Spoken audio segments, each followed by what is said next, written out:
Now, I can't emphasize enough just how important it is for you not to click off. This is the end, if you see it, of the arguing over the third day. But it also plays into the very huge teaching I want to bring forth tomorrow dealing with April 8th, 2024. But this is going to be very short and concise, and I'm going to show you things in a way you haven't heard. So don't click off or you're going to miss it. I'm here to tell you, you haven't heard this one before. I've looked on the internet. I can't even find anybody that even talks about this. This is the secret of what the king meant by on the third day. The third day. So here, I made this chart. Forgive my handwriting. This is the best I got, okay? Let's work with what we got. There's 3 rules here. 3 rules I wrote here to find out what he meant by the third day. Which is why you don't want to click off or you're going to miss it and you're going to see something you never saw before. This ends the crescent moon months and the sunset days. The first rule is he said, I come to fulfill the law. Okay, I don't think any of you are going to disagree with that. That's a very simple one. So if he fulfilled the law, then everything, especially on the day of crucifixion, was exactly correct according to the law. So comes rule number 2. 14th day of the month. That's Passover. Go to Leviticus chapter 23. No one's going to disagree with that one. To fulfill the law, he had to be crucified on the actual day of Passover, or we don't have a sacrificed lamb. Once we get these 2 things in our mind, then we can go from there. Once that's cleared up, and it is. So now that we agree that it was on the actual day of Passover, we can move on to the one that everybody uses to teach that he was in the tomb for 3 days and 3 nights. What if I told you it's just 1 day? Oh, I can hear the stones. Oh. Okay, before you leave, let's find out. Because this is what it's all about. Right here. You're going to find out the proof today of what this is. And how to find out. I wrote this down. There's 2 short discourses. And with these, we'll find out what the sign of Jonah is and what he meant by being in the heart of the earth. This is Matthew 29, 39 through 40. A wicked and adulterous generation seeketh after a sign, and there shall no sign be given it, but the sign of Jonah. For as Jonah was 3 days and 3 nights in the whale's belly, so shall the Son of Man be 3 days and 3 nights in the heart of the earth. And this is where the sunsetters and others absolutely think it has to be 3 full days in the tomb, because they see the word heart of the earth and they don't understand what he meant. So, that being said, let's see this, and now we're going to compare the 2, and you're going to see exactly what the king meant. But unless you get this, you won't get what I just read you. Luke 18:32 through 34, I like this one the best because he gives a little bit more detail as he's talking to his disciples. Okay. For he shall be delivered unto the Gentiles, and shall be mocked, and spitefully entreated, and spit upon. And they shall scourge him, and put him to death. And the 3rd day he shall rise again. Now people automatically compare this to Jonah, and says from the time he died, he would be 3 days in the tomb. Would you like to see if that's true? I'm telling you it's not. Now look. I'm talking about the disciples here. And they understood none of these things, and this saying was hid from them, neither knew they the things which were spoken. Why do you think that is? That's a layman's term way of saying they just couldn't connect the dots. They just didn't comprehend it, however you want to take it. They didn't get it. If they didn't get it, the chief priest didn't get it, and the Christian church, they sure don't get it, and the sunsetters, they don't get it. So everybody's arguing endlessly. Oh, it's a day and a half from Good Friday.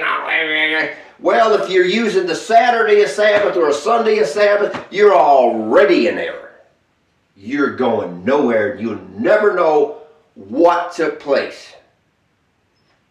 So before you click off or you're trying to find 100 verses, we got to find out what this sign of Jonah is. And then you'll understand why the disciples didn't understand. That's where it's at. And this is where it gets good. So I'm trying to make this as short as I can. Remember one of my previous videos, a 4-letter word that ends crescent moons. East is all about time. Sunrise days, and the full moon begins the months. All right? So you need to go back and watch that video. That goes along with this. So what does he mean by the heart of the earth? But he says, as Jonah. Jonah is the predecessor of the King of Kings, being in the heart of the earth. So is the heart of the earth mean in a tomb for 3 days? Or does he mean something else, which is why it says the disciples understood none of these things? That's exactly what it means. Throw my glasses over here. It's exactly what it means. Now I will reveal to you what this means. We're going by face value of what happened to Jonah. People are not listening to what the king actually said. There is our problem. This is why people don't get what he means by the third day. He didn't say I'll be in the tomb for 3 days. He said, on the third day I'll rise. But what does he mean by being in the heart of the earth in relation to Jonah? That's what we need to know. That's what you're going to hear today. And put an end to this arguing, because people are misconstruing the scriptures. Comparing the king to Jonah. He says, in the belly of a whale. All right, here's what you need to see, what the king wants you to see today. And it should be simple, but people don't make it so. Okay, in the book of Jonah, after his 3 days, blah, blah, it says the whale fish in there vomited him out onto the land. All right, there's our first clue. Blah, blah, vomited him out. Blah. There's our clue. The same way he was vomited out of the whale, he was taken in to the whale. Did you get that? He was vomited out the same way he was vomited out, he was taken in. Now listen to what the king says. Once Jonah was inside the whale, he couldn't go anywhere, could he? He couldn't get out. What was he then? He was captive. His captivity in the whale is the same thing as what I read the king saying. The Gentiles, the priest, once they get a hold of him, that began his captivity, right? Hence, heart of the earth. It doesn't mean inside of a tomb. Heart of the earth means all the people around the earth. He's in the heart of the earth, the hands of the people of the earth that he's having to die for. Hence, he's in the heart of the earth from when they laid hands on him. Once they laid hands on him, then he was in the heart of the earth. He was in captivity as Jonah was in captivity. Jonah, once he went into the whale, was in captivity. It began his 3 days. Once the King of Kings was taken captive, it began his 3 days. Just the same. So being in the heart of the earth doesn't mean in the tomb. The heart of the earth being in captivity. His suffering began the instantaneous moment that he was taken captive. That's what he means. But there's more. This is the part I believe there's got to be somebody. There's got to be people out there that knows this. Got to be. Somebody has to. I can't find it on the net, but you got to think real deep. This is the mystery. He says to know the mysteries of the kingdom of Yah. And here's the big one. Jonah's captivity began his 3 days as the king's captivity began his 3 days. Not 3 days from when he died in the tomb. That's not what the word says, because we're not listening to what the king told us. He told the disciples, they'll take me captive. On the third day I rise again. The third day from when? When he was dead? That's not what he said. He said from when they laid hands on me. So the instant the whale or fish, whatever you want to call it, vomits out Noah, well, in this case, either his lips went big or he just sucked him in. I don't know. It's all about the lips, the lips, the lips, the lips, the lips, the lips, the lips, the lips, the lips. He got sucked in or whatever it was. The only way in. Unless supernaturally, but no, it wasn't supernatural that he got vomited out. It's all about the lips. From the time that Jonah was taken captive through the lips, his 3 days began.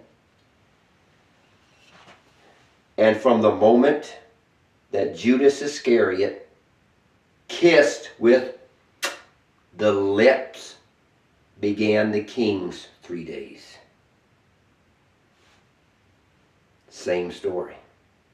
And the king was in the heart of the earth.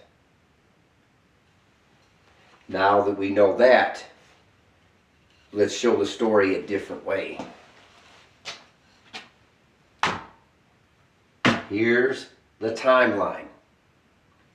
This is what people don't want to see, but you've got to see it from the full moon calendar. Now let's see how it turns out based upon what I just showed you. He was taken captive. That's night 1. Next day on Passover, the 14th day of the month. That's the 14th. Now keep this in mind. The Passover is not a Sabbath. This is the 14th day of the month. And this is day 1. Laid in the tomb that night. And I don't want to hear that, well, they got him in by sunset because it was going to be the Sabbath. Bull only. That's just being totally unrealistic. Sorry. Not going to fly, and it doesn't fit. That's night 2. And he was trying to get him in the tomb by the Sabbath, which is in the morning. It's sunrise days. The first day of unleavened bread, our April 8th, the eclipse. This is where it gets big, people. That's day 2, which is the 15th day of the month. And it's always a regular Sabbath. A regular Sabbath. A regular Sabbath, as well as the high Sabbath. It's the new moon day, which is the full moon day. Then you count 7 days more to the Sabbath. It's always on the 8th, 15th, 22nd, and 29th day of the month. Then there's that next night, night number 3. At sunrise, at dawn, the 16th day is the 3rd day. Well, you say, well, that's 2.5 days. That's not what he said. On the 3rd day or just the 3rd day. The third day at sunrise, I'll rise again. Which is why, if you look at this, and you see it exactly like I just showed you, the king was in the tomb for 1 day. As the Father in Genesis rested on the seventh day, so did the King of Kings rest on the Sabbath day, and a high Sabbath. That's the mystery the disciples did not get, and most people haven't. There's your mystery. There's your sign of Jonah. There is the heart of the earth. Not 3 days and nights in the tomb, but from when he was taken captive, he was in the hands of the people of the earth. The heart of the earth. That's what he's talking about. There's your mystery. And it's the only thing that fits. But this is why April 8th is so important. Because that eclipse is on the 15th day of the month. There's our problem with the crescent mooners. They think March 25th, because there's a lunar eclipse too. Whoa! They think they're being blessed and shown to be right. That's their Passover. No, that's the first day of the year. The full moon. That's why the eclipse is on March 25th, because the full moon day. Then the day that marks everything is the total eclipse on the 15th day, on April 8th. That's the Father's way of putting his finger through this eclipse on April 8th and says, this is my calendar. This is the one. Then this is also on April 8th, the day the King of Kings was in the tomb. That's what this whole April 8th eclipse is about. And if you don't understand what I just showed you, you're not going to understand the big one tomorrow. You have to get this one down now. But you can't get this one down until you go through my other videos to see how I built up to this.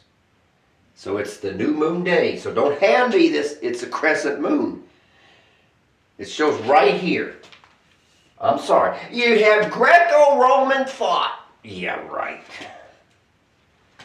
The Marys were showing up. It says, as the Sabbath was ending, when the Sabbath was ending, as it began to dawn. The Sabbath was ending at dawn. But people say, oh, don't mean that. Yes, it does mean that. The crescent sunsetters, they know it, and they're threatened by it. It's too simple, and they can't take it. And they'll give you this Genesis. Well, the evening and the morning was the first and the third and the fourth and the fifth. No, once the evening ended at sunrise and the next morning began was the first day, second day. You could take it both ways, but the rest of Scripture nowhere confirms the sunset day. On crucifixion day, you want proof? Going back 14th day of the month. Crucifixion day from the 6th to the 9th hour. There was an eclipse, darkness over the land. That's an eclipse. That's when the moon is between the earth and the sun. And seeing how it's the 14th day of the month, you count 14 days backwards, and you're going to run into the full moon as the first day of the month. Now what did I tell you? Now what have I been telling you? It's a new moon day. A new moon day. Then 7 more days, it's the Sabbath. Right? So a new moon day is day 1. 7 more days makes it the 8th day of the month. And 7 more days on the 15th day of the month is the Sabbath. And that's exactly what happened on crucifixion. And the day before was Passover, and it's not a Sabbath. It's not on the 14th day of the month. Now you see it. There's your proof. This sign of Jonah is one of the biggest problems I just gave you to the mystery. As Judas kissed him, as Jonah was sucked in kiss was when the king was in the heart of the earth, which is what is meant by, and you betrayed the Son of Man with a kiss?